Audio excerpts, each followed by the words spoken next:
इनको फांसी वाली जगह ले जाया जा रहा था। उसी वक्त उसकी नजर ट्रांसपोर्ट ट्रक के उभरे हुए बोल्ट पर पड़ी। एकदम से दिमाग में भागने का प्लान आ गया। उसने जेब से सिक्का निकाला, उसे स्क्रू के स्लॉट में फंसाया और धीरे धीरे घुमाने लगा। उसका साथी तुरंत समझ गया और आगे ड्राइव कर रहे गार्ड पर नजर रखी। जैसे ही गार्ड पीछे मुड़ा, दोनों झट से नीचे लेट गए और खतरा टलने तक रुके रहे। फिर वो सही टाइम देखकर दोबारा उठ गया और काम जारी रखा। पहला स्क्रू ढीला हो गया। उसने सिक्का अपने साथी को दे दिया। साथी ने दूसरी तरफ वही किया। फिर दोनों ने बैरियर पकड़े हुए चैन को ढीला किया। अगले ही सेकंड दोनों ने जोर लगाया। पीछे का पैनल आखिर खुल गया। आगे बैठे गार्ड को कुछ पता ही नहीं चला। दोनों ने अपने पैरों को केबिन की तरफ टिकाया और पूरी ताकत से किक मारी। कंपार्टमेंट झटके से अलग हुआ और पीछे की तरफ फिसलने लगा। जमीन तेजी से पीछे छूट रही थी। उसने अपने साथी के चेहरे पर डर देखा, लेकिन आजादी के सामने हिचकिचाने की जगह नहीं थी।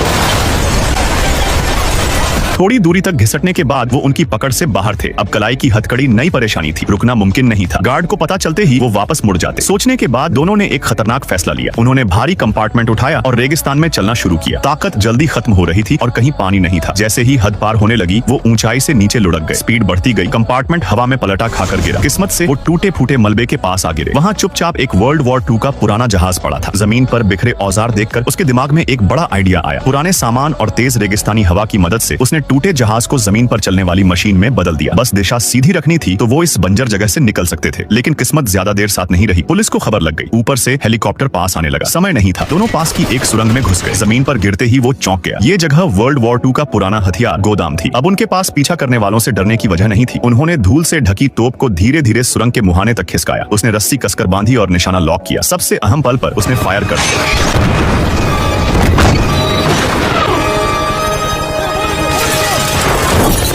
गोला सीधे हेलीकॉप्टर से टकराया, लेकिन कुछ नहीं हुआ। पायलट के चेहरे पर भरोसे भरी मुस्कान थी और अगले ही पल